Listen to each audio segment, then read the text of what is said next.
በስመ አብ ወወልድ ወመንፈስ ቅዱስ አሃዱ አምላክ አሜን። ኣብዚ ጉባኤ እዙይ ዘለኹም ሊቃውንተ ቤተ ክርስቲያን ኣቦታትና ኣሓትናን ኣሕዋትናን ብክርስቶስ ሰላም ከመይ ውዒልኩም ከመይ ቀኒኹም ከመይ ኣለኹም? ጎይታ ሰራዊት ኣምላኽና እግዚኣብሔር ንኩልና እዛ ሰዓት እዚኣ ባሪኹ ቀዲሱ ስለ ዝሃበና ስሙ ዝተባረኸ ይኹን። ነዚ ዝማሬ እዙይ ዘስማዕትና ሓፍትና ድማን ዝማሬ መላእኽቲ የስምዐልና ዝማሬ መላእኽቲ የስምዐልና ዝማሬ መላእኽቲ የስምዐልና። እግዚአብሔር ኣምላኽ እንሆ ብጸጋ ኣገልግሎትኪ ይባርኽ። ዝተኸበርኩም ናይ እግዚአብሔር ቤተሰብ ከመይ ቀኒኹም ከመይ ኣለኹም? ኣምላኽና እግዚአብሔር እንሆ ሎሚ እውን ቅዱስ ፍቃዱ ኮይኑ ክንረኸብ ስለ ዝፈቐደልና ክብርን ምስጋናን ንዕኡ ይኹኖ። ዓንተዎ ኣብቲ ዝማሬ ከም ዘመረትልና ሓፍትና ጊዮርጊስ ሃያል መስተጋድል እንዳበለት እያ ዘመረትልና። ቅዱስ ጊዮርጊስ ወርሓዊ በዓሉ ንዝክረሉ ስለ ዝኾነ ገና ብንእስነቱ እንዳሃለወ ምእንቲ ሃይማኖት ኢሉ ከመይ ኢሉ ይጋደል ከም ዝነበረ ዝምልከት መዝሙር እዩ ቀሪቡ ዝነበረ እሞ ናይ ሎሚ መዓንቲ ናይ ትምህርትና ርእሲ እውን ካብኡ ዝረሓቐ ኣይኸውንን። ብዛዕባ እቲ ዝኒሄናዮ ጉባኤ ብዝምልከት ክንዘራረብ ኢና ክንመኻኸር ኢና። ከምቲ ቅድሚ ሕዚ ዝነበሮ ብዙሕ ተኸታሊ ዝነበሮ ፕሮግራም እዩ። ነገር ግን ኣብዚ ቀረባ እዋናት ግን ዝሪኦ ዘለኹ ብጣዕሚ እንዳወሓደ እዩ ዝኸይድ ዘሎ እሞ እንታይ እዩ እቲ ናይ ቁፅሪ ምቕናስ ከመይ ይመስል? ብዛዕባ ኣገልግሎትና ኸ ከመይ ኢና ንሪኦ? ኣገልግሎትና እንታይ ይመስል? እግዚአብሔር ንምንታይ ይፀውዕና? ዝተፀዋዕናሉ ዓላማ እንታይ እዩ ዝብል ብዛዕባ ኣብ ግዜ ጉብዝና ክንገብሮ ዝግባአና ኢና ንዘራረብ ሎም መዓልቲ ማለት እዩ። ስለዚ ቅዱስ መፅሓፍ ከም ዝነግረና ኣብ መፅሓፈ መክብብ ምዕራፍ 12 ፍቅዲ 1 ብመዓልታት ንእስነትካ ንፈጣሪኻ ዘክሮ ዝብል ቃል ኣሎ። ብመዓልታት ንእስነትካ ንፈጣሪኻ ዘክሮ። እግዚአብሔር ኣምላኽ እቲ ናይ ንእስነት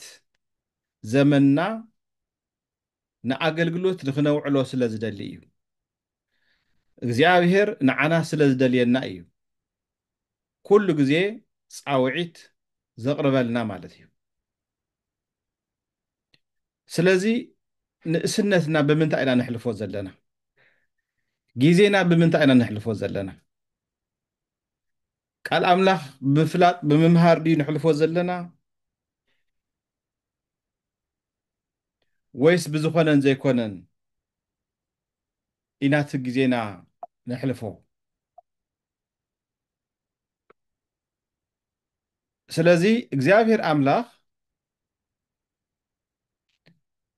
እቲ ናይ ንእስነት ግዜ ዝደልዮ ስለ ዝኾነ ብመዓልታት ንእስነትካ ንፈጣሪኻ ዘክሮ ክብል ተሎ ንፈጣሪኻ ጠምቶ ናብኡ ቅረብ ብመገዱ ኺድ ኣገልግሎ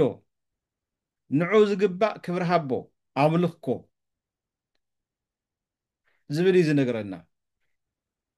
በርንሱ ኢልካ ዘክሮ ኣስታውሶ ማለት ጥራሕ ኣይኮነን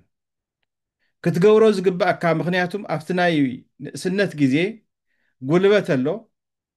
ጎይና ንቅድመሉ ተዛሪብና ንረትዐሉ ሰሪሕና ንረኽበሉ እዋን ኣብዚ እዋን እዙይ ድማ ንእግዚኣብሔር ክንዝክሮ ይግባአና ማለት እዩ ንእግዚኣብሔር ክነገልግሎ ይግባአና ማለት እዩ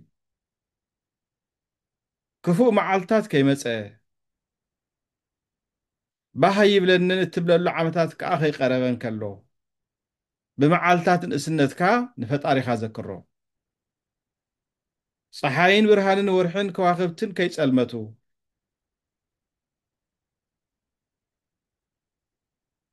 ደበናታት ከዓ ድሕሪ ዝናብ ከይተመለሰ ንፈጣሪኻ ንኣምላኽካ ዘክሮ ስለዚ ክፉእ ነገር ዘይመፀ ትብል ተሉ እንታይ ማለት እዩ ንሕና እንውሰደሉ ዘመን ኣሎ ከምኡ ኢልና ብጉብዝናና ይነብረ እንዳዓበና እንዳኣረግና ኢና ንኸይድ ጎልበትና እንዳዝሓለ እንዳደኸመ እዩ ዝኸይድ ስለዚ እዚ ጠንካራ ጉልበት ኣብ ዘለዎ እዋን ግን ክንገብሮ ኣብ ዝግባአና ነገር ክንሳተፍ እሞ ክነግልግል ድማ ይግባአና ማለት እዩ ስለዚ እግዚኣብሔር ኣምላኽ እቲ ናይ ንእስነት ግዜ ዝደልዮ እዩ ኣብቶም ናይ መጀመርያ ደቂ ኣዳም ዝነበሩ ክንመፅን ከለና እግዚኣብሔር መናእሰይን ኣገልግሎቶምን ዝፈቱን ዝቕበልን ኣምላኽ እዩ ኦሪት ዘፍጥረት ምዕራፍ 4 ክንርኢ ከለና ንፈለማ ግዜ ናብ እግዚኣብሔር መስዋዕቲ ዘቕረቡ መናእሰይ እዮም ነይሮም ኣቤልን ቃየንን መስዋዕቲ ንእግዚኣብሔር ዝግባእ መስዋዕቲ ንኣምላኾም ዝግባእ ነገር ዘቕረቡ መናእሰይ እዮም ነይሮም ስለዚ ካብ ናይ መጀመርያ ፍጥረት ክድርኢ ከለና እግዚኣብሔር ናይ መናእሰይ ኣገልግሎት ዝፈቱ ዝጥምት ኣምላኽ ምዃኑ ኢና ንርዳእ እርግፅ እዩ ኣብቲ ዘለናዮ ዘመን ብዙሕ ዓይነት ፈተናታት ከጋጥሙና ይኽእሉ እዮም ንኸይነግልግል ዕንቅፋት ዝኾኑ ነገራት ከጋጥሙና ይኽእሉ እዮም ንኣገልግሎትና ንድሕሪት ዝመልሱ ነገራት ክህልው ይኽእሉ እዮም ግን ንሳቶም ድማ እንዳሰገርና ማለት እዩ እንዳሓለፍና ሎማዓንቲ ንዝክሮ ዘለና ቅዱስ ጊዮርጊስ እኮ ኣብ ቅድሚቶም ነገስታት ኣብቶም ቅድሚ ኣማንያን ዝኾኑ ሓየልቲ ሰባት ኣብ ቅድሚኦም ጠጠው ኢሉ ዝረትዕ ዝነበረ ንኣምላኹ ዝምስክር ዝነበረ መንእሰይ እዩ ነይሩ ነዚኡ ድማን ብሰማዕትነት ዝሓለፈ 7 ግዜ ሞይቱ 7 ግዜ ዝተለዓለ ኣማን ብሓቂ ክርስቲያን ዝነበረ ቅዱስ እዩ ነይሩ ስለዚ ንሕና ኣገልግሎት ዝፈቱ እግዚኣብሔር እዩ ንሕና ኣገልግሎት ዝቕበል ኣምላኽና እዩ ነዚ እውን ድማን ቤተ ክርስቲያን ሓላፍነት ተዋሂዋ እዩ ኣብ ሓድሽ ኪዳን ብፍላይ ሓላፍነት እንታይ ዝብል ሓላፍነት እዩ ጎይታና ኣምላኽና መድሓኒና ኢየሱስ ክርስቶስ ድሕሪ ምትስኡ ንሃዋርያት ብፍላይ ድማን ንሊቀ ሃዋርያት ንቅዱስ ጴጥሮስ ዝተዋሃቦ ሓላፍነት ኣሎ ዮሐንስ ወንጌል ምዕራፍ 21 ካብ ፍቕዲ 16 ክንርኢ እንከለና ምስ በልዑ ድማ ጎይታ ኢየሱስ ንስምዖን ጴጥሮስ ከምዚ በሎ ስምዖን ወዲ ዮና ካብዚኣቶም ኣብሊፅካ ዶ ትፈትወኒ ኢኻ በሎ ንሱ ከዓ እዎ ጎይታ ኣነ ከም ዝፈትወካ ንስኻ ትፈልጥ ኢኻ ኢሉ መለሰሉ ጎይታ ኢየሱስ ክርስቶስ ድማ መሓሰአይ ይመግብ በሎ ንኻልኣይ ግዜ ድማ ስምዖን ወዲ ዮና ትፈትወኒ ዲኻ በሎ ንሱ ድማ እዎ ጎይታ ኣነ ከም ዝፈትወካ ንስኻ ትፈልጥ ኢኻ በሎ ንሱ ከዓ ኣባጊዐይ ሓሉ በሎ ንሳልሳይ ግዜ ድማ ስምዖን ወዲ ዮና ትፈትወኒ ዲኻ በሎ ጴጥሮስ ንሳልሳይ ግዜ ትፈትወኒ ዲኻ ስለ ዝበሎ እናሓዘነ ጎይታ ንስኻ ኩሉ ትፈልጥ ኢኻ ኣነ ከም ዝፈትወካ እውን ትፈልጥ ኢኻ በሎ ጎይታ ኢየሱስ ክርስቶስ ድማ ኣባጊዐይ ኣብልዕ በሎ ይብለና ተመልከቱ ኣብዚ ሓላፍነት ኢና ንርኢ ዘለና ሓላፍነት ንመን ንቤተ ክርስቲያን ሓላፍነት ንመን ንናይ ቤተ ክርስቲያን ኣቦታት ሓላፍነት ንመን ንናይ ቤተ ክርስቲያን መራሕቲ ሃዋርያት ናይ ቤተ ክርስቲያን መራሕቲ እዮም ንግዚኡ ንሃዋርያት ጥራሕ ተዋህወ ይኮነን ድሕሪ ሃዋርያት ዝኽተሉ ናይ ቤተ ክርስቲያን ኣገልገልቲ ሊቃውንቲ ቤተ ክርስቲያን መራሕቲ ቤተ ክርስቲያን ጳጳሳት መነኮሳት ካህናት ዲያቆናት እዚ ኩሉ ዘጠቃለለ እዩ ሓላፍነት ኣብ ሰለስተ መዲቡ ማሕሲ ክበሃል ተሎ ገና ተን ንእሽተይ ተወልዳ ማሕሲ ንዓተን ብዝግበአን ምግቢ እንዳሃብካ ብዝግባእ ነተን ማሕሲ እንታይ እዩ ዝውሃባ ተሪር ዘይኮነ ነገር ጠንካራ ዘይኮነ ነገር ዘይሓንቕ ነገር ልስሉስ ዝኾነ ፀባ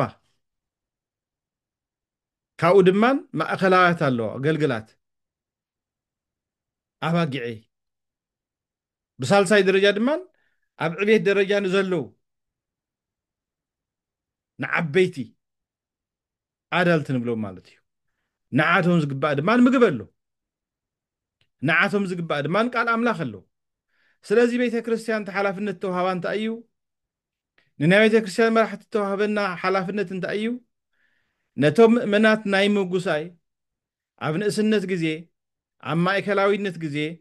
ኣብ ዕብየት ግዜ ክንምግቦም ክንሕብሕቦም ቤተ ክርስቲያን ኩሉ ግዜ ቃል ኣምላኽ ክተምህሮም ሓላፍነት ተዋሂብዋ ማለት እዩ ስለዚ ኣብ ንእስነት ንዘለና ድማን እግዚኣብሔር ኩሉ ግዜ ንዓና ዝግበአና ኣስተምህሮ ንዓና ዝግበአና ኣገልግሎት ንክንረክብ ሓላፍነት ተዋሂብዋ ቤተ ክርስቲያን በዚ ሓላፍነት እዚ እውን ድማን ቤተ ክርስቲያን ኩሉ ግዜ ንደቃ ትደሊ ዘላ ኣብ ዘለዎ ስፍራ እንተተኻኢሉ ቤተ ክርስቲያን ብምስራሕ ተዘይተኻኢሉ ድማን ብዝተኻእለ መጠን ብፍላይ ድማን ካብዚ ዓድኹም ወፂኹም ኣብ ስደት ንዘለኹም ብፍላይ ኣብ ስዑድ ዓረብ ንዘለኹም ድማ ክባፃሕ ብዝግብኦ ብናይ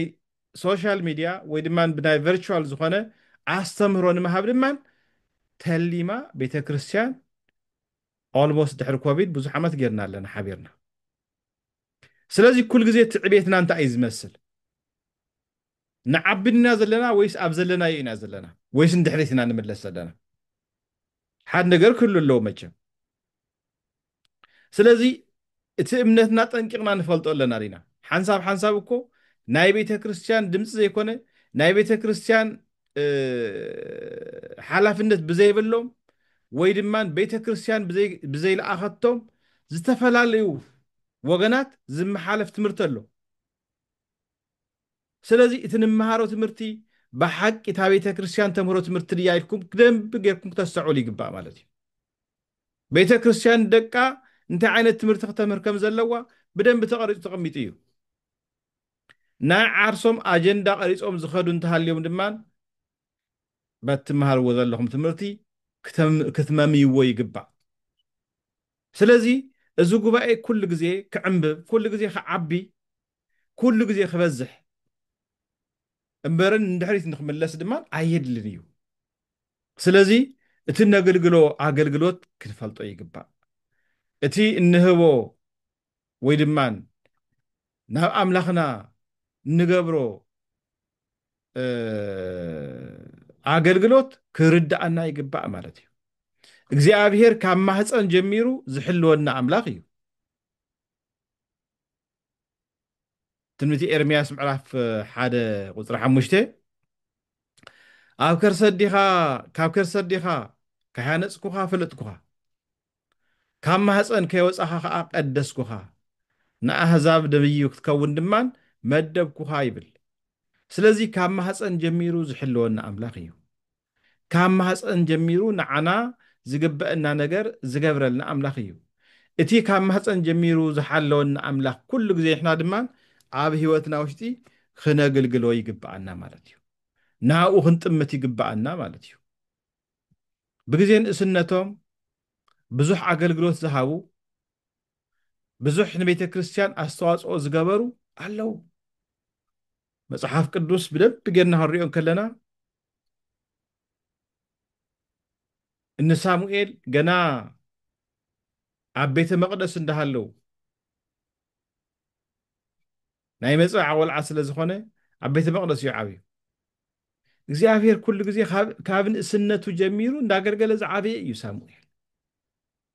ንቤተ እግዚኣብሔር ዝግባእ ንእግዚኣብሔር ዝግባእ እንታይ ምዃኑ ፈሊጡ እንዳገልገለ ዝዓበየ እዩ ሳሙኤል ከምኡ እውን ኖና ቅድስተ ቅዱሳን ድንግል ማርያም ወላዲተ ኣምላክ ንሳ እውን ናይ መጽዓ ቆልዓ ስለ ዝነበረት ኣብ ቤተ መቅደስ ሃርን ወርቅን እንዳስማዕምዐት ንቤተ እግዚኣብሔር ዝኸውን መጋረጃ እንዳሰፈየት ንቤተ እግዚኣብሔር ዝግባእ ኣገልግሎት እንዳሃበየት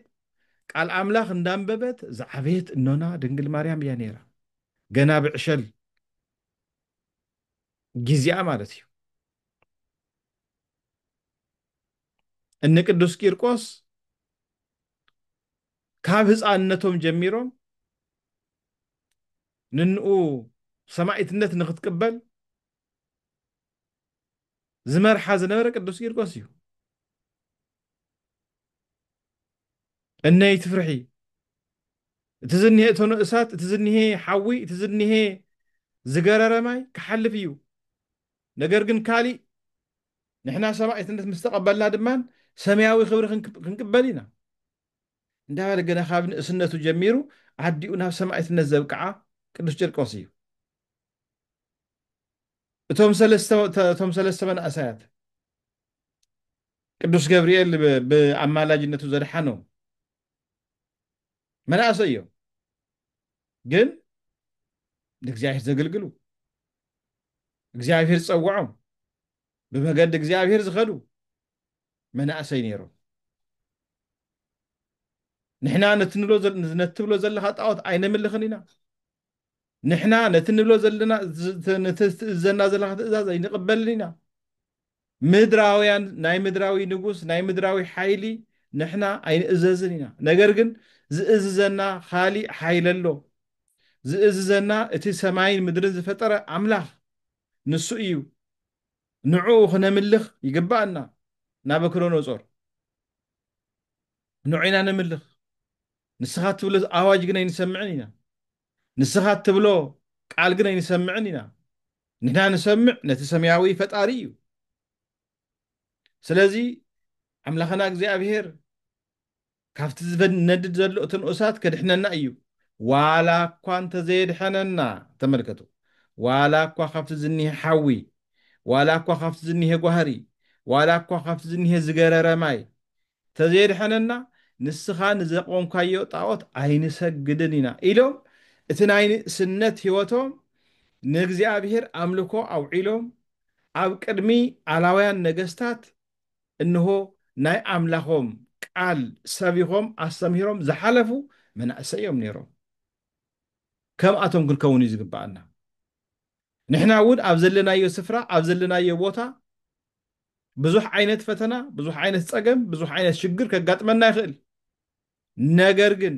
ካብቲ ንሳቶም ዝገጠሞም ሽግር ንላዕሊ ኣይገጥመናን እዩ። ብሓይሊ ንኣምላኽኩም ክሓዱ ዝብለና ሓይሊ የለን። ብሓይሊ ሎሚ ናብ ሓዊ ክነእተወኩም ኢና ዝብል የለን። ስለዚ ኣብ ግዜ ንእስነትና ንእግዚኣብሔር ክነግልግሎ ይግባእ። ናይ ቅዱስ ጳውሎስ ደቀ መዝሙር ዝነበረ ናይ መንፈስ ወዱ ዝነበረ ጢሞቴዎስ ክንሪኦ ከለና ንሱ መንእሰይ እዩ። ኣብ ግዜ ንእስነቱ ግን እዚ ይሕሸኒ እዩ እዚ ይጥዕመኒ እዩ እንተይበለ እቲ ናይ ንእስነት ግዜኡ ንእግዚኣብሔር ወፊዩ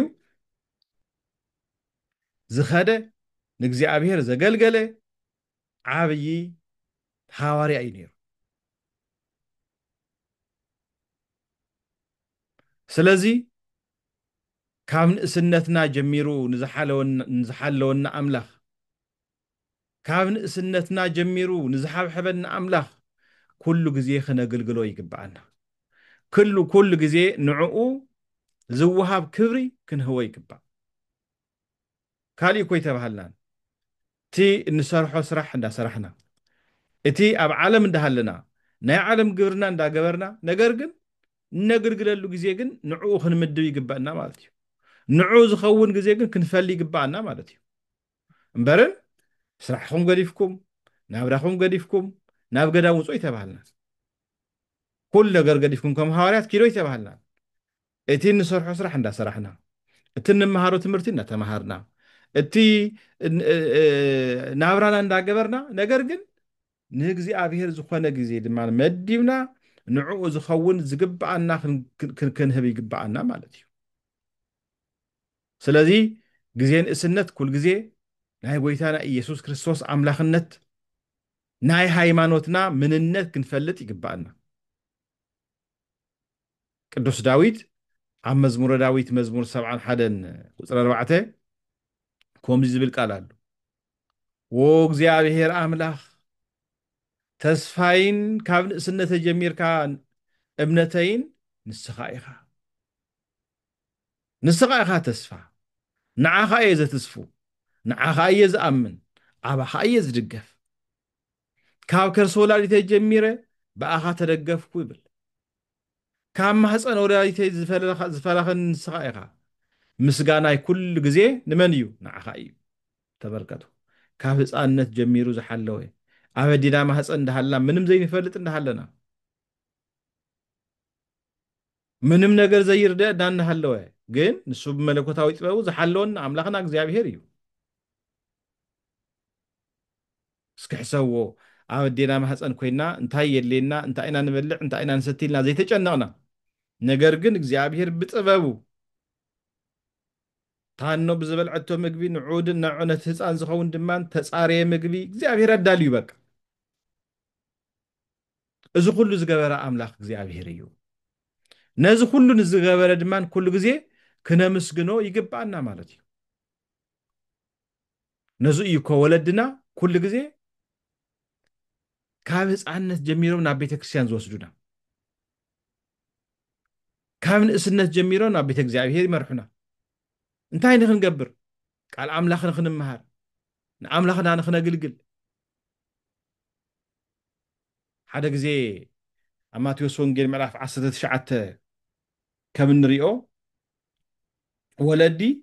ደቆም ንክባረኹ ናብ ቤተ መቅደስ ኣምፅኦሞም ይብል። ደቆም ቃል ኣምላኽ ንክሰምዑ ደቆም ብጎይታ ብኢየሱስ ክርስቶስ ክባረኹ ኢሎም ኣምፅኦሞም። ነገር ግን ሓደ ሽግር ድማ ነጋጢምዎም። እዚኣቶም ህፃናት እዮም፣ እዚኣቶም ቆልዑ እዮም፣ እዚኣቶም ረበሽቲ እዮም፣ ክርብሹ እዮም፣ ወግድ ውሰድዎም ተባሂሎም ሃዋርያት ድሕር በሊዶሞም ነይሮም። ድሓር ግን ጎይታና መድሓኒና ኢየሱስ ክርስቶስ እንታይ እዩ ዝበሎም? ቆልዑ ናባይ ንምምፃእ ኣይትኸልክልዎም በለ ይብል። ምክንያቱም መንግስቲ እግዚኣብሔር መንግስቲ ሰማያት ንከምዚኣቶም ዝመሰለት እያ። ምክንያቱም ንሳቶም ሃዳግያ ነበቀል እዮም። ኣብ ውሽጦም ፀገም ዘይብሎም፣ ኣብ ውሽጦም ሽግር ዘይብሎም፣ ነገር ግን ኩሉ ግዜ እነሆ ንፁሃ ባህሪ ዝኾነ ህይወት ዘለዎም እዚኣቶም ህፃናት እዮም። ንዓቶም ድማ ባረኾም እዩ ዝብል፣ ፀጋ ሃቦም እዩ ዝብል። ስለዚ እዚ ይሪኦም ኣቦታትና እንታይ እዮም ዝገብሩ? ገና ካብ ህፃንነት ጀሚሮም ደቆም ናብ ቤተ መቅደስ ሒዞም ይኸዱ ደቆም ናብ ቤተ እግዚአብሔር ሒዞም ይኸዱ ኣብ ቤተ እግዚአብሔር ክወፁ ከለዉ ድማ እግዚአብሔር ይባርኮም እግዚአብሔር ይቀድሶም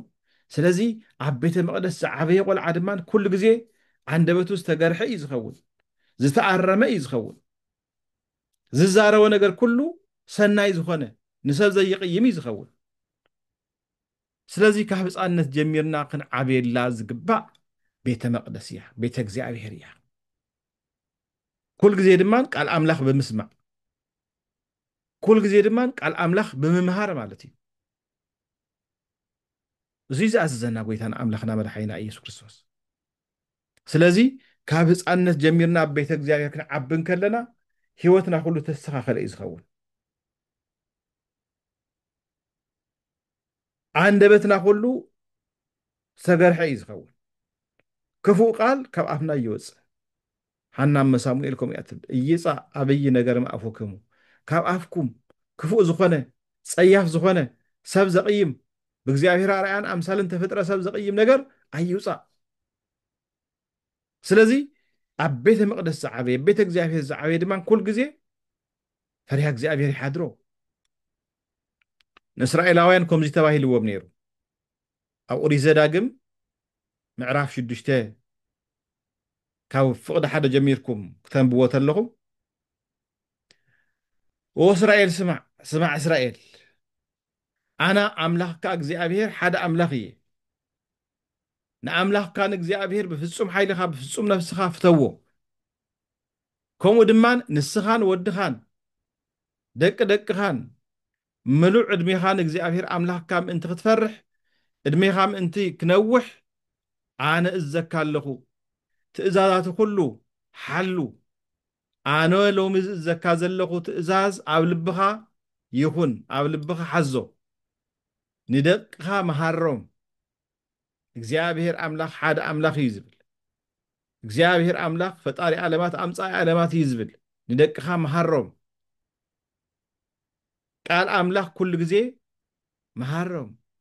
ንገሮም እቲ ዝገንሖም እቲ ዘስተኻኽሎም ቃል ኣምላኽ ስለ ዝኾነ ኣብ ቤትካ ክትድቅስ ተለኻ ኣብ መገዲ ክትከይድ እንከለኻ ክትድቅስን ክትስእን ተለኻ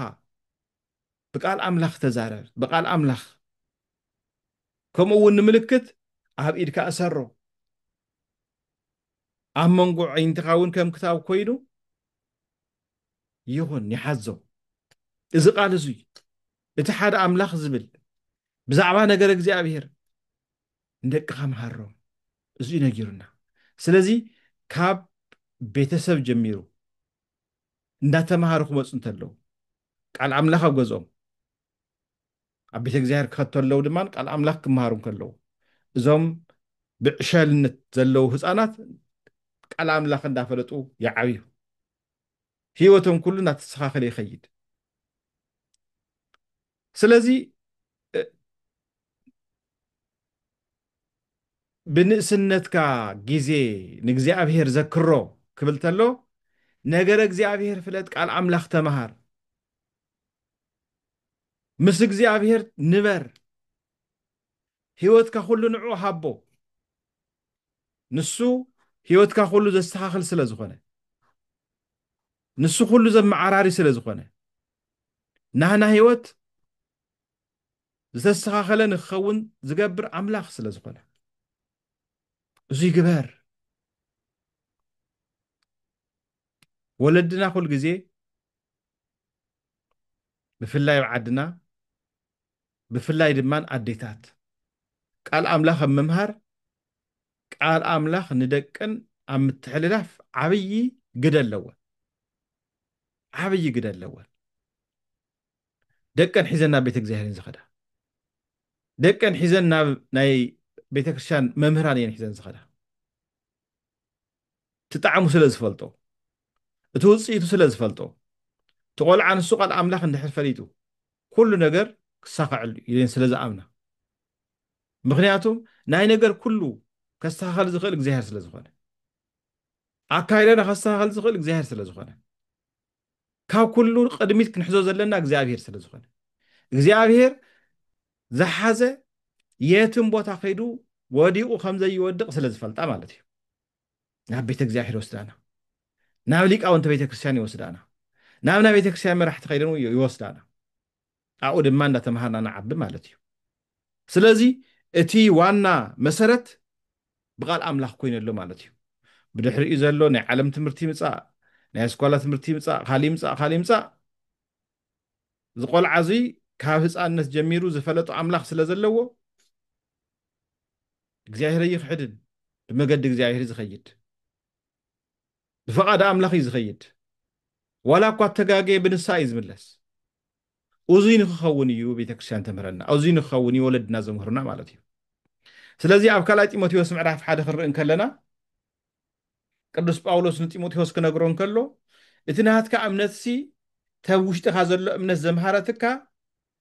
ዓባኻ ድማ ከም ዘሎ ተረዲእ ኣለኹ እንሆ ንሱ ድማን ኣዴኻን ንሓጉኻን ኣምሂራናኻ እየን እቲ ብንጹህ ህሊና ትነብረሉ ዓባኻ ዘሎ እምነት ቦ ካብ ወለድኻ ኢኻ ተማሂርካዮ ካብ ቤተሰብካ ኢኻ ተማሂርካዮ ስለዚ ቤተሰብና ንጹህ ክርስቲያን ክኾኑ ከለው ንሕና እውን ንጹሃን ክርስቲያናት ኢና ንኸውን ኩሉ ግዜ ድማን ምእንቲ ደቅና ክንጽሊ ይግባእ ብፍላይ ወለዲ እዙይ ካብ ኢዮብ ኢና ንምሃሮ ኢዮብ እንታይ ይገብር ነይሩ እዚ መጽሓፈ ኢዮብ ምዕራፍ 1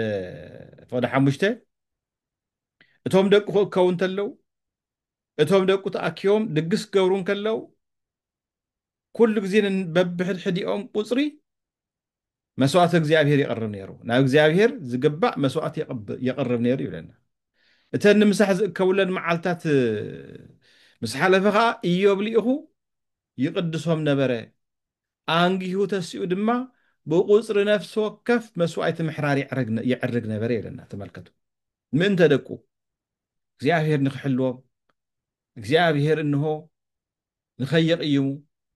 ካብ መገዲ እግዚኣብሔር ንኸይወፁ ኩሉ ግዜ ይገንሖም የስተምህሮም ነይሩ ይብለና እዙይ ክንገብር ዝግባአና ናይ ወለዲ ተግባር ኩሉ ግዜ ምምራሕ ስለ ዝኾነ ኩሉ ግዜ ብእምነቶም ንክኸዱ ትመገዲ ምርኣይ ስለ ዝኾነ ናብ ቤተ እግዚኣብሔር ሒዝካ ምኻድ ስለ ዝኾነ ነዚ መጽሓፈ ምሳሌ ምዕራፍ 22 ቁጥሪ 6 ንቆልዓታ ዝኸደላ ዝግባእ መገዲ ላምዶ እዩ ዝብለና እሞ ምስ ኣረገ ከዓ ኣየልግስን እዩ ናይ ወላዲ ስራሕ እንታይ ክኸውን ማለት እዩ ምልማድ እዩ መገዲ ምርኣይ ኣንፈት ናብ ካሊእ ንኸይኸይድ ንኸይጠፍእ ምምራሕ ወለዲ ድማ ኩሉ ግዜ ዝፅለ ወላዲ እንድሕር ኮይኑ ትውላዱ እውን ዝፅሊ እዩ ዝኸውን ምክንያቱም ካብቲ ወላዲ እዩ ዝተምሃረ ፀሎት ካብ ወላዲ እዩ ዝምሃር ጾም ፀሎት ካብ ወላዲ እዩ ዝምሃር ሰናይ ምግባር ካብ ወላዲ እዩ ዝምሃር ስለዚ እቲ ናይ ንእስነት ዘመን ገና ካብ ዕሸል ዕድመ ይጅምር ማለት እዩ ስለዚ ወለድና ድማ ኣብ ዘለናዮ ዓዲ ኣብ ዝተወለድናሉ ስፍራ ኩሉ ግዜ መመለክያና እግዚኣብሔር እዮም ኩሉ ግዜ ዝዓበናሉ ቦታ ምስ እግዚኣብሔር እንሆ ሂወቶም ዝመርሑ ዝነበሩ ወለዲ ዘለውና ኢና ኣብ ከምዚ ምስ ዓበና ድማ ድሓር ናብ ካሊእ ዓዲ ምስ መፃና ድሓር ናብ ካሊእ ዓለም ምስ መፃና ክንቅየረ ይግባአና ዓለም ክትልውጠና ይግባእ ፀላእ ሰይጣን ክልውጠና ይግባእ ምክንያቱም ተዋና ፋውንዴሽን ዝበሃል መሰረት ዝበሃል ኣባና ስለ ዘሎ ማለት እዩ ስለዚ ናይ ኩሉ መሰረት እግዚኣብሔር ምዃኑ መናእሰይ ክነስተውዕል ይግባእ ምንም ዝኣክል ትምህርቲ ተተማሃርና ምንም ዝኣክል ፍልጠት ተሃለወና ምንም ዝኣክል ገንዘብ ተሃለወና ናይ ኩሉ መሰረት ግን እግዚኣብሔር ምዃኑ ምዝንጋዕ ኣየድልን ምርሳዕ ኣየድልን ነዚ መጽሓፈ ምሳሌ ምዕራፍ 3 ፍቅዲ 5 ኣብ ኩሉ መገድኻ ንዑ ሕሰብ ንዑ ዘክር ንመን እግዚኣብሔር ኣምላኽካ ንሱ ከዓ ኣካይዳኻ ክቕንዕ እዩ ባዕለይ ይፈልጠይ ትበል ንእግዚኣብሔር ፍራሕ ካብ ክፉእ ድማን ረሓቕ ይብለና ስለዚ ኣብ ኩሉ መገድኻ ንዑ ሕሰብ ንሱ ኩሉ ነገር ከም ዝገብር እቲ ፍልጠት ዝሃበካ ንሱ ምዃኑ እቲ ጉልበት ዝሃበካ ንሱ ምዃኑ እቲ ገንዘብ ዝሃበካ ንሱ ምዃኑ ኣብኡ እምነት ኣሕድር ኣመን ኣብ እግዚኣብሔር ስለዚ ናይ ኩሉ መሰረት ተኣገልግሎት እናሰመረ ንክኸውን ናይ ኩሉ መሰረት እግዚኣብሔር ምዃኑ ክንፈልጥ ይግባአና እዙይ እንድሕር ጌርና ኩሉ ነገር ተስተኻኽለ እዩ ዝኸውን ኩሉ ነገር ዝቐንዐ እዩ ዝኸውን ካሊእ መናእሰይ ክንገብሮ ዝግባእ እንታይ እዩ ካብ ሕማቕ ዕርክነት ክንርሕቕ ይግባእ ካብ ሕማቕ ዕርክነት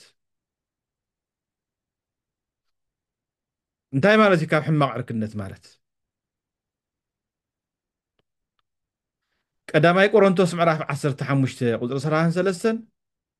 ኣይትታለሉ ሕማቕ ዕርክነት ንፅቡቕ ልማድ ይጥፍኦ እዩ ይብለና ቅዱስ ጳውሎስ ሕማቕ ዕርክነት ዓርከይ ኢ ኣማኒ እንድሕር ኮይኑ ዓርከይ እግዚኣብሔር ዘይፈልጥ እንድሕር ኮይኑ ዓርከይ ኩል ግዜ ናብ ሓጢኣት መገዲ ዝወስደን እንድሕር ኮይኑ ካብኡ ክርሕቕ ኣለኒ ማለት እዩ ምክንያቱም ኣነ ምንም ሰናይ ነገር ተገበርኩ ምንም ነገር ንእግዚኣብሔር ተፈለጥኩ ተፅዕኖ ክሕድረለ እዩ ክሽርሽረኒ እዩ ካብ እምነተይ ክሽርሽረኒ እዩ ካብቲ ሰናይ ምግባር ስለዚ ኢሉ ሕማቕ ዕርክነት ንፅቡቕ ልማድ ይጥፍኦ ንሕና ኣብ እምነትና ኣብ ስነ ምግባርና ሙሉእ ዕድመና ዘጥረናዮ ሰናይ ዝኾነ ነገር ቅድስና ህይወት ብሓንቲ መዓልቲ ክትጠፍእ ትኽእል እያ ብሓንቲ ሰዓት ክትጠፍእ ትኽእል እያ ስለዚ ንኸይኸውን ኩሉ ግዜ ብጥንቃቐ የድሊ ዓርከይ መን እዩ ብፃየ መን እዩ ምስ መን እየ ዝኸር ዘለኹ ምስ መን እየ ዝዛረብ ዘለኹ ኣብ ሶሻል ሚድያ ምስ መን እየ ዝራኸብ ዘለኹ እዚ ዝነግረና ቅዱስ ጳውሎስ ስለዚ ኢሉ እንታይ ዓይነት ርክብ እዩ ዘለኩም ምስቶም ዘይኣምኑ ኣብ ሓደ ዓርዑት ኣይትፀመዱ ይብለና ኣሎ ጽድቂ ምስ ሓጢኣት ምንም ዓይነት ረኽቢ የብሉን ብርሃን ምስ ጸልማት ምንም ዓይነት ረኽቢ የብሉን ክርስቶስ ምስ ቤለሆር ምንም ዓይነት ምርኻብ የብሉን ቤተ መቅደስ ምስ ቤተ ጣዖት ምንም ዓይነት ስምዕነት የብሉን ስለዚ ኩሉ ግዜ ዓርከይ ናብ ጉባኤ ዝመርሐኒ እንድሕር ኮይኑ ምስኡ ከጥብቕ ምስኡ ድማ ክመክር ይግባአኒ ዓርከይ ሰናይ ነገር ዝመኽረኒ ዝምዕደኒ እንድሕር ኮይኑ ብዛዕባ ናብራይ ብዛዕባ ደቀይ ብዛዕባ ሓዳረይ ዝነገረኒ እንድሕር ኮይኑ ምስ ዓርከይ እዚ ክጠብቕ ኣለኒ ማለት እዩ ብኣንጻሩ ድማ ኣብ ናብራይ ሽግር ዝፈጥረለይ ምስ ደቀይ ሽግር ዝፈጥረለይ ምስ ሓዳረይ ሽግር ዝገጥመለይ እንድሕር ኮይኑ ኣብ ኣካይዳይ ሕማቕ ነገር ዝመኽረኒ እንድሕር ኮይኑ ካብዚ ድማ ክርሕቕ ኣለኒ ማለት እዩ ስለዚ መን እዩ ዓርከይ ምን እዩ ፃየ እርግፅ ንኩሉ ረሓቕዎ እንዳበልኩም ኣይኮነን ኣብ ሕማቕ ንዘሎ ንክትመልስዎ እንትኾንኩም ፅቡቕ እዩ ንክንመልሶ እንድሕር ኮይና ናብ እምነትና ናብ ሃይማኖትና ክነምፆ እንተኮይና ናብ ሰናይ ነገር ክንመልሶ እንተኮይና ፅቡቕ እዩ ነገር ግን ንዓይ እምነተይ ሰናይ ምግባረይ ዘርገለይ እንድሕር ኮይኑ ካብኡ ክርሕቕ ኣለኒ ኣቦታትና እንታይ እዮም ዝብሉ ኣብ ገደል ንዝኣተወ ፃይካ ኢድካ ይተሃቦ እንታይ ደኣ ምርኩስ ክሃቦ ምክንያቱም እቲ ናይ ገደል ሚዛን በርቲዑ ስሒቡ እንተእተወኒ ኢደ ሂቦኒ ክህቦ ዘለኒ ግን ምርኩሰ እዩ ድሓር እንድሕር በርቲዑ ኮይኑ እታ ምርኩሰ ይወስዳሎ ማለት እዩ ስለዚ ኣብ ሓዊ ንዝኣተወ እንድሕር ሃልዩ ንክንመልሶ እንተኮይና ኣብ ምንፍቅና ሂወት ተሃልዩ ንክንመልሶ እንተኮይና ፅቡቕ እዩ ሕማቕ ስነ ምግባር ዘለዎ ሕማቕ ስራሕ ዘለዎ ሕማቕ ተግባር ንዝገብር ንምምላስ ንምምሃር እንተኮይኑ ፅቡቕ እዩ ነገር ግን ንዓይ ግን ኢንፍሉዌንስ ዝገብረኒ እንድሕር ኮይኑ ንዓይ ግን ናብ ዘይኮነ ነገር ዝመርሐኒ እንድሕር ኮይኑ ካብኡ ግን ክርሕቕ ክኽእል ኣለኒ ማለት እዩ ፍሉይ ምርሓቕ ምህዳም ከድልየኒ ማለት እዩ ቅዱስ ዳዊት እውን ዝብለና ምስለ ብእሲ ህሩይ ህሩየ ትከውን ምስለ ጻድቅ ትጸድቅ ወምስለ ጠዋይ ትጠዊ እንሆ ስለዚ እግዚኣብሔር بمتن صدقي بمتن اتي او قدمي اعينت زخوا نصحنا اداوي انه فديني نسخانتي سبت الحدو نعبيات اعينت جنا مستهر حير تخون مستقنع قنع تخون مستنصحون نصح تخون مستطوايون طواي تخون ስለዚህ ተንኮል ዘምህረኒ ሰብ እንድሕር ሃልዩ ኮይኑ ተንኮለኛ ክገብረኒ እንድሕር ሓሲቡ ካብኡ ክርሕቐለኒ ማለት እዩ ናብ ንፅህና ናብ ቅድስና ዝወስደኒ እንድሕር ኮይኑ ኩል ግዜ ቃል ኣምላኽ ምሳይ ምስኡ ንክመሃር ናብ ጉባኤ ዝወስደኒ ናብ ቤተ እግዚኣብሔር ዝወስደኒ እንድሕር ኮይኑ ቅንዕና ዘምህረኒ እንድሕር ኮይኑ ምስኡ ክጠብቕ ይግባኣኒ ማለት እዩ ስለዚ ካብ ሕማቕ ዕርክነት እቲ ናይ ንእስነት ሂወትና ክነርሕቆ ይግባኣና ስለዚ استخبركم ናይ እግዚኣብሔር ቤተሰብ ጠቕላላ እቲ ሎማዓንቲ ክንሪኦ እተደልየ ቃል እንታይ እዩ እግዚኣብሔር ኣምላኽ ክነግልግሎ ዝደሊ ኣምላኽ እዩ ናህና ኣገልግሎት ዝፈቱ ኣምላኽ እዩ ኩል ግዜ ንዓና ዝፅውዐና ንኽነግልግሎ እዩ ንኽነግልግሎ ናብዚ ጉባኤ እዩ ዝፀውዕና ንኽነግልግሎ ቃል ኣምላኽ ንኽንመሃር ፍቓዱ ኮይኑ ምስ ኣቦታትና ረኺቡና እግዚኣብሔር ልክዕ ንሙሴን ንኣሮንን ንኸግልግልዎ ከም ዝፀውዖም ንኽነግልግሎ ፀውዕና እግዚኣብሔር እግዚኣብሔር ክፅውዖም እንተሎ እንታይ ኢልዎም ንህዝበይ ኣብ በረኻ ከገልግሉኒ በዓል ግበሩለይ ሕደጎም ዝብል መልእኽቲ የተሓላሊፉ ሙሴ እግዚኣብሔር ኣምላኽ ኣብ ሙሴ ሓዲሩ ድሕሪ እዚ ድማ ሙሴን ኣሮንን ናብ ፈርዖን ኣትዮም በልዎ ንፈርዖን እዮም ዝዛረቡ ዘለው ሙሴን ኣሮንን እግዚኣብሔር ኣምላኽ እስራኤል ከምዚ ይብለካ ኣሎ ንህዝበይ ኣብ በረኻ በዓል ክገብሩለይ ኣብ በረኻ ከገልግሉኒ ሕደጎም ልቐቆም እግዚኣብሔር ንዓና ክነግልግሎ እዩ ዝደሊ እግዚኣብሔር ንዓና ፀዋዓና ንኽነግልግሎ እዩ ናይ ንእስነት ሂወትና ንዑ ክንህቦ ክነወፊ ደሊና እግዚኣብሔር ሃዋርያት እኮ መናእሰይ እኮ እዮም ነይሮም ሃዋርያት ሂወቶም ኩሉ ንኣምላኽ ሂቦም ከይዶም እዩ ዝለና ጎይታ ክፅውዖም እንተለውን ካፍቲ ዝነበሮም ናብራ ካፍቲ ዝነበሮም ሂወት ተኸተሉን እዩ ዝብሎም ነይሩ ንደቀ መዛሙርቱ ናብኡ ፀውዖም እሞ ከምዚ በሎም ካባታቶም ሃዋርያ ኢሉ ዝሰመዮም 12 ሓረየ እዩ ዝብለና ሃዋርያ ማለት ከያዲ ማለት እዩ ዝኸይድ ሆረ ኸደ ንእግዚኣብሔር ዝስዕብ ንኢየሱስ ክርስቶስ ዝስዕብ ንዓቶም ድማ ስልጣን ሃቦም ይብለና ኤፌሶን ምዕራፍ 4 ቁፅሪ 11 እውን ጎይታ ንገሊኦም ሃዋርያት ንገሊኦም ነቢያት ንገሊኦም ወንጌላውያን ንገሊኦም ጓሶት መምህራን ክኾኑ ሃበ ጓሶትን መምህራንን ክጓስዩ ክሕብሕቡ ኩል ግዜ ነቶም ምእመናን ኣበይ ከም ዝወዓሉ ኣበይ ከም ዝሓደሩ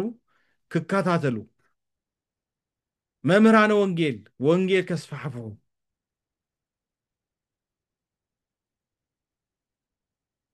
እዚ ፀጋ ሂቦም እዩ ዝብለና ንዓና ድማ ንእግዚኣብሔር ኣገልግሎትና ክነገልግል እንተለና ዝተፈላለየ ዓይነት ክእለት ክህልወና ይኽእል ፀጋ ይሁብና እግዚኣብሔር ፍርቁ ናይ ምዝማር ፀጋ ዘለዎ ኣሎ ፍርቁ ድማ ናይ ምስባኽ ፀጋ ዘለዎ ኣሎ ፍርቁ ድማ እንሆ ነዚ ጉባኤ እዚ ንክሰምር ዝተፈላለዩ ኣገልገልቲ ብምፅዋዕ ወይ ድማ ብምስትንባር ዘገልግል ድማ ኣሎ እዚ ኩሉ ኣገልግሎት እዩ ገገሊኡ ድማ እንሆ ኣሕዋትና ብዝተፈላለየ መገዲ ብዝተፈላለየ መልክዑ ክጭነቁ እንተለው ክፀበብ እንተሎ ንዓዓቶም ዝመኽሩ ዝመኽራ ኣሓትን ኣሕዋትን ድማ ኣለው እዚ ኩሉ ኣገልግሎት እዩ ነቶም ሃዋርያት እውን ኩሎም ሓደ ዓይነት ኣይነበሩን ብዝኽእልዎ ጸጋ ይህብዎ ክነግልግል እንተለና ድማን ድሓር ኣብ መወዳእታ እንረኽቦ ጸጋ ኣሎ እግዚኣብሔር ዝህበና ጸጋ ኣሎ ሰማያዊ ክብሪ ኣሎ ኣብዚ መፂና ንዝምሮ ኣብዚ መፂና ግዜ ነሕልፎ ኣብዚ መፂና ቃል ኣምላኽ ንምሃሮ ንኩሉ ዋጋ ኣለዎ እዩ እግዚኣብሔር ዓመፀኛ ኣምላኽ ኣይኮነን ነናይ ሕድሕድና ኣገልግሎት ዝፈልጥ ኣምላኽ እዩ ነናይ ሕድሕድና ህይወት ዝፈልጥ ኣምላኽ እዩ ከከም ስራሕና ከከም ኣገልግሎትና ዝፈዲ ኣምላኽ እዩ ነዚ ዮሃንስ ወንጌል ምዕራፍ 12 ቁፅሪ 26 ዘገልግለኒ እንተሎስ ንዓይ ይስዓበኒ እቲ ዘገልግለኒ ድማ ኣብቲ ኣነ ዘለኽዎ ኣብኡ ክኸውን ምእንታን ዘገልግለኒ እንተሎ ንዑ እውን ታኸውን እዩ ኣቦይ ከኽብሮ እዩ ድሕሪ ኣገልግሎት ድማ ጸጋ ኣሎ ክብሪ ኣሎ ሰማያዊ ክብሪ ማለት እዩ እኒ ቅዱስ ጊዮርጊስ እዚ ክብሪ እዚኦም ረኺቦም